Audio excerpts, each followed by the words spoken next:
అమలాపురం వెంకటేశ్వర స్వామి ఆలయంలో ధనుర్మాస లక్ష తులసి పూజ జరిగింది. దేవతలుకుల భక్త బృందం ఆధ్వర్యంలో 14వ ధనుర్మాస పూజ ఘనంగా నిర్వహించారు. ప్రధాన అర్చకులు పెద్దింటి వెంకట సత్యనారాయణ ఆచార్యులు, శ్రీనివాసుల విజయ గోపాల్ ఆచార్యులు విశేష పూజలు చేసి మంత్రపుష్పం, ఆశీర్వచనాలు అందజేశారు. అనంతరం అన్న సమారాధన జరిగింది. ఆలయం ఎదుట దీపాలతో వెలిగించిన వెంకటేశ్వర స్వామి గోవిందనామం అందరినీ ఆకట్టుకుంటోంది.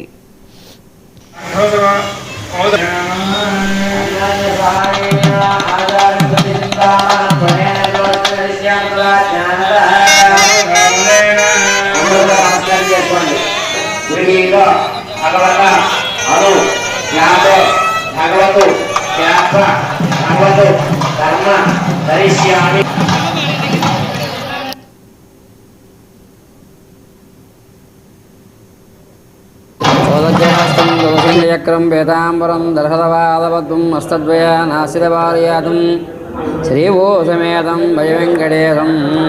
కోనసీమ జిల్లా అమలాపట్నం మహిపాల వీధిలో వెంచేసినటువంటి శ్రీ వెంకటేశ్వర స్వామి దేవస్థానం.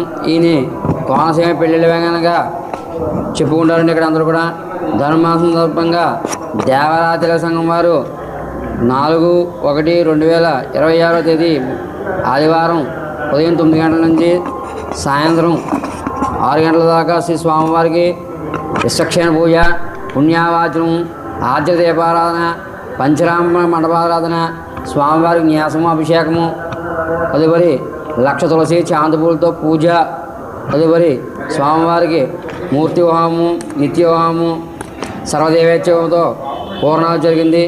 తదుపరి స్వామివారికి విశేషంగా శాంతి కళ్యాణము, శంఖం చక్ర దీపారాధన కూడా విశేషంగా అతివైభవంగా వీరు చేశారండి. ఇది 14 సంవత్సరాలు ఈ స్వామివారి దేవాలయంలో వీరు జనవరి 1, 2, 3, 4, 5 తారీఖుల్లో ఈ విశేషంగా ఈ కార్యక్రమాన్ని చేసుకుంటూ వస్తున్నారండి. అతివైభవంగా, అత్యంత వైభవంగా చేస్తున్నారండి.